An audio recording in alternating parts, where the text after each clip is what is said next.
बड़े यूट्यूबर्स जो हैं कानून के शिकंजे में है, जिसमें सादुर रहमान हैं, अरूब जतोई हैं और इसके अलावा रजब भट्ट हैं, नदीम नानीवाला और ख़ास तौर पे एक ख़ातून जो एस्ट्रोलॉजी का चैनल भी चलाती हैं, इकरा कंवल, उनका नाम भी जो है ज़ेर बहस आया। हमारे साथ इकरा कंवल के जो वकील हैं एडवोकेट मोहम्मद सलीम साहब, वो हमारे साथ मौजूद हैं। तमाम तफसीलात जो है उनसे जानते हैं कि इकरा कंवल के ऊपर जुआ गैम्बलिंग प्रमोशन का मुकदमा तो था, NCCI ने पहले बुलाया क्यों नहीं, और जब बुलाया तो क्या मामला चले। लाहौर हाई कोर्ट से उन्होंने जो दरख्वास्त दायर की थी उसका क्या बना, और सेशन कोर्ट से बुरी ज़मानत करवाने के बाद मामला कहाँ तक पहुँचे, तमाम तफसीलात जो हैं सलीम साहब से जानते हैं। सलीम साहब, पहले तो बड़ा शुक्रिया, मुझे बताइएगा इकरा कंवल एक यूट्यूब का बड़ा नाम है पाकिस्तान में, मुकदमा जो है वो तफसील थोड़ी सी बता देंगे। अच्छा, ये इस तरह है कि आपको भी मालूम होगा कि सबके, जैसे आपने शुरू में नाम लिया है कि सबके ऊपर FIR हुई, उनमें एक इकरा कंवल थी। अच्छा, ये उस वक्त FIR मतलब की गई जब वो एक बेबी एक्सपेक्ट कर रही थी। इंक्वायरी खोली गई, इंक्वायरी होने के बाद फिर उसके बाद FIR दी गई।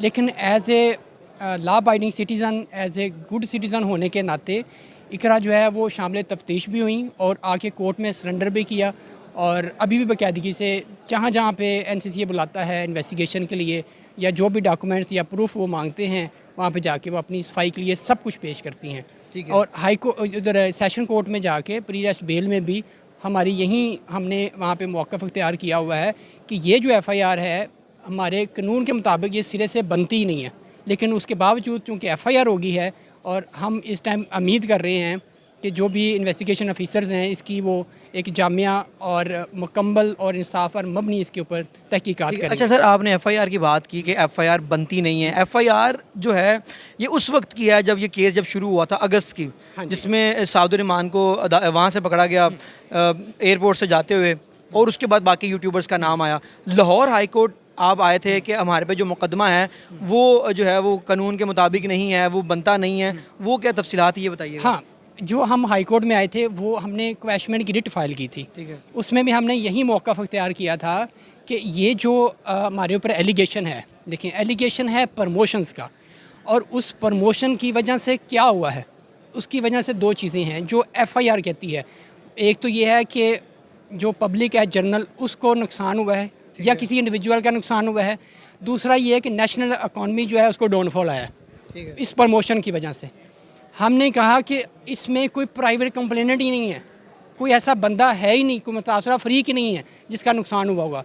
जिसी का भी नुकसान होगा सामने तो आएगा ना, कोई भी नहीं था। फिर नेशनल इकॉनमी का कहते हैं डाउनफॉल आ गया हमारी प्रमोशन की वजह से। और जबकि एज ए यूट्यूबर हमारे जितने भी पैसे आते हैं पाकिस्तान में वो बाकायदा टैक्स काट के हमारे पास आते हैं। हम तो गवर्नमेंट ऑफ पाकिस्तान का और जो कौमी ख़जाना है उसका फ़ायदा कर रहे हैं, ना कि नुकसान कर रहे हैं। तो इस वजह से हमने हाई कोर्ट में रिट फाइल की थी, और फिर जो सेक्शन इसके ऊपर लगाए गए थे वो इलेक्ट्रॉनिक फ्रॉड, फोर्जरी, स्पैमिंग और स्पूफिंग और चीटिंग के थे। ठीक है। और जो एलिगेशन है FIR में वो प्रमोशंस का है, जबकि जो सेक्शन है वो डिफरेंट हैं। तो इस वजह से हम हाई कोर्ट में आए थे कि इस FIR को क्वैश किया जाए। लेकिन हम उस वक्त तक नीचे NCCA में जाके शामिल तफ्तीश नहीं हुए थे, तो हमें हाई कोर्ट ने डायरेक्शन दी कि आप जाके नीचे NCC में पेश हूँ, अपना वहाँ पे मौका पेश करें, और फिर हम हाई कोर्ट की डायरेक्शन के बाद हम वहाँ पे चले। सलीम भाई, मेरा सवाल आपसे ये है कि साथ की अगर बात करें तो जब ये मामला सारे शुरू हुए थे उसको कहा गया था कि वो बाइनोमो का कंट्री हेड है, तो क्या जो इकरा कंवल हैं वो भी किसी ओहदे पे फाइज थी बाइनोमो के? नहीं, देखें बात ये है कि चूँकि वो कंट्री हेड था उस पर था, मैं उस पर नहीं जा रहा ना, क्योंकि मेरे पास वो केस नहीं है। मैं इकरा की बात करता हूँ। ये ना ही तो एम्प्लॉय हैं, ना ही ये इनके साथ कोई कंट्रैक्चुअल एग्रीमेंट है किसी किस्म का बैनामों के साथ, ठीक है, ना ही हमने कोई इनसे आज तक कोई फाइनेंशियल बेनिफिट इकरा ने गेन किया है। तो ये जो कहा जा रहा है ना कि इनकी वजह से कोई इकरा को बेनिफिट हुआ होगा फाइनेंशियल तौर पे, या इकरा के कहने के ऊपर किसी को फाइनेंशियल लॉस हुआ है, तो वो नहीं है। तो इसका बैनामों के साथ कोई तल्लुक़ वास्ता नहीं है। और जहाँ तक बात रही कि ये हमारे ऊपर FIR क्यों दी गई है, FIR देखें, जब आप कोई फेम हासिल करते हैं तो आपके चाहने वाले भी हैं और आपके जो मुखालिफिन हैं वो भी बहुत ज़्यादा होते हैं।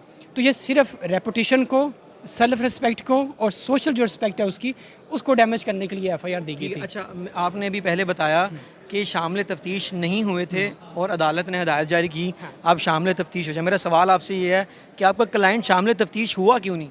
जब अदालत जब कह दिया कि NCCI ने कि आप पे ये इल्ज़ामात हैं, तो आपको नहीं चाहिए था कि पहले शामिल तफ्तीश होते, इससे पहले कि आप हाई कोर्ट आते? देखिए बात ये है कि हमारे ऊपर इंक्वायरी, जैसे मैंने आपको पहले बताया कि इंक्वायरी उस टाइम शुरू की गई थी जब इकरा एक्सपेक्ट कर रही थी बेबी का, लेकिन उसी दौरान FIR दे दी गई। आप देखें कितनी बड़ी ज़्यादती है।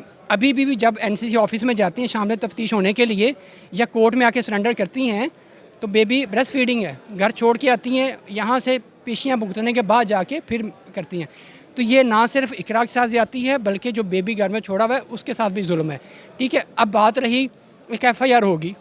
अब FIR जो हो जाती है तो उसमें आपके पास एक राइट होता है क्वैशमेंट का, आप हर फोरम पे जा सकते हैं जब आपको ये लगे कि FIR जो मेरे ऊपर हुई है ये बनती नहीं है। इसी वजह से हमारे पास ये फोरम था कि हम हाई कोर्ट में आए और यहाँ पे आके हम ये वाला जो रेमेडी थी इसको वेल करते, लेकिन ये चूँकि हमें ऑनरेबल हाई कोर्ट की तरफ से फिर डायरेक्शन आई कि आप शामिल तफ्तीश हूँ, और शामिल तफ्तीश हो के भी हमने वहाँ पर प्रॉपर अपना जो रिकॉर्ड उन्होंने मांगा, जो उन्होंने डाटा मांगा है, हमने सब कुछ दिया है और उम्मीद है कि हमें इसके ऊपर खराज रिपोर्ट बनेगी। अच्छा, मेरा सवाल आपसे ये है कि जुआ गैम्बलिंग प्रमोशन की बात करें, इसका ट्रायल जो है वो ज़िला कचहरी में ज़ेर समाअत है और ये वही गवाह हैं जिनकी लाहौर हाई कोर्ट से कुछ की ज़मानतें, कुछ की स्पेशल सेंट्रल कोर्ट से ज़मानतें। मैं चौधरी सरफराज की बात कर रहा हूँ और शुएब रियाज वगैरह की।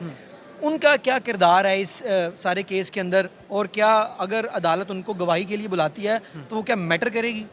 देखें बात यह है कि जो इंक्वायरी उस टाइम की गई, जिनका आपने नाम लिया है, मैं नाम नहीं बिल्कुल ले रहा, जो उस टाइम इंक्वायरी की गई थी वो सबको पता है किस लिए की गई थी और उसमें इंसाफ का असूल तो बिल्कुल नहीं था। किस लिए की गई थी, आप एक्सप्लेन करें। आप देखें वो माइला फैडी इंटेंशंस के साथ, वो मिस यूज़ ऑफ पावर्स करते हुए अल्टीरियर मोटिव के साथ की गई थी। सिर्फ ये मकसद था कि जो ये यूट्यूबर हैं, स्पेशली चूँकि एक खातून है, इनकी रेपुटेशन को डैमेज करना था, साख को मुतासर करने के लिए दी गई। अच्छा। और सिर्फ ज़हनी अजियत देने के लिए और प्रेशर क्रिएट करने के लिए सिर्फ FIR देगी उसने। आपने एक चीज़ एक्सप्लेन नहीं की, लेकिन मैं फिर भी वो सवाल आपसे कर लेता हूँ। जो अगर बात करें अरूब जतोई हैं, उन्होंने ये इल्ज़ाम लगाया था कि 90 लाख रुपया सादुर रहमान को जुडिशल करवाने के लिए लिया, 60 लाख पहले लिया, 30 लाख जुडिशल करवाने के लिए लिया। इकरा कवल से कितने पैसे लिए उनको तफ्तीश में रिलीफ देने के लिए कि वो शामिल तफ्तीश नहीं हुई? नहीं बिल्कुल नहीं लिए पैसे, मतलब इकरा से किसी किस्म के पैसे नहीं लिए हैं। और जो पहले मामला हुए हैं वो सारे सब ने देखा, लेकिन हमारे से इस तरह किसी किस्म कोई डिमांड नहीं की गई। और पहले वाले जो तंग किया गया आपको शुरू में? देखिए शुरू में तो सबको तंग किया गया, उसमें तो आपको छापे भी मारे गए, हर जगह पे तंग किया गया, मेंटली तौर पे, ज़हनी तौर पे जितनी अजियत दी जा सकती थी वो दी गई, और मतलब जितना फाइनेंशियल लॉस दिया जा सकता था वो सब कुछ किया गया। लेकिन अभी चूँकि टीम सारी NCC की चेंज हुई है और हम उम्मीद कर रहे हैं कि वो इंसाफ के ऊपर एक मबनी रिपोर्ट बनाएंगे और इसके ऊपर खराज रिपोर्ट बननी चाहिए, क्योंकि जो इसमें सेक्शंस हैं वो कुछ और हैं और जो हमारे ऊपर एलिगेशन है वो सिर्फ प्रमोशन का है। ठीक है। अच्छा सलीम साहब, मैं इख्तिताम की तरफ आता हूँ। अब सेशन कोर्ट में आपका केस ज़ेर समाअत है, लास्ट हियरिंग पे क्या हुआ?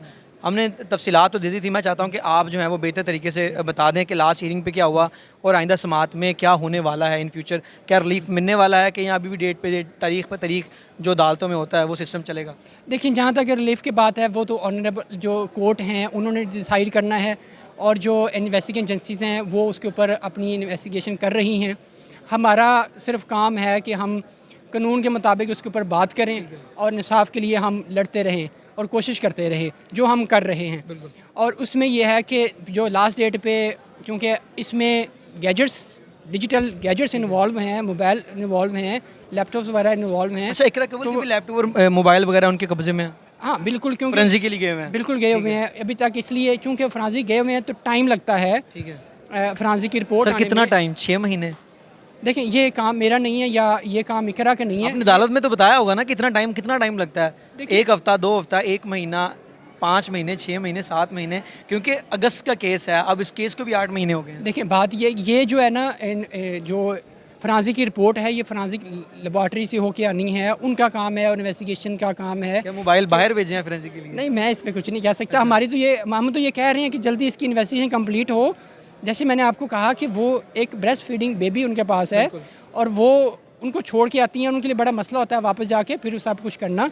और हम चाह रहे हैं कि इसके ऊपर जितनी जल्दी हो सके इसकी इन्वेस्टिगेशन कंप्लीट हो और इसके ऊपर खराज रिपोर्ट बननी चाहिए, और ताकि इंसाफ के तकाजे पूरे हो। हेयरिंग की अगली समाअत जो है वो कब अगली जो तारीख है वो क्या हेयरिंग की? इसमें 23 नेक्स्ट डेट है, मतलब 23 अप्रैल को है। और हम उम्मीद कर रहे हैं कि इन्वेस्टिगेशन कंप्लीट होगी ताकि हम इसमें अपने आर्गूमेंट्स कर सकें और ताकि इसको किसी अंजाम पे पहुंचाया जा सके। शुक्रिया। हमारे साथ सीनियर कानूनदान सलीम साहब मौजूद है जिन्होंने तफसीलन इस हवाले से गुफ्तगू भी की। अदालत ने लास्ट हियरिंग के ऊपर इकरा कंवल के हवाले से जो तफ्तीशी है उसको ये हिदायत जारी की थी कि आइंदा समाअत के ऊपर जो फोरेंसिक रिपोर्ट है वो भी जमा करवाई जाए और तफसीलन इस केस की जो रिपोर्ट है वो जमा करवाई जाए। अदालत ने समाअत जो है वो 23 अप्रैल तक मुलतवी कर दिया। 23 अप्रैल को इस केस में क्या होता है, क्या तफ्तीशी जो है मज़ीद वक्त मांगता है या रिपोर्ट अदालत में जमा करवाई जाती है, मज़ीद चीज़ें सामने भी आ जाएंगी। अपने मेज़बान आतिक रेहान को दीजिए इजाज़त। अल्लाह निगहबान।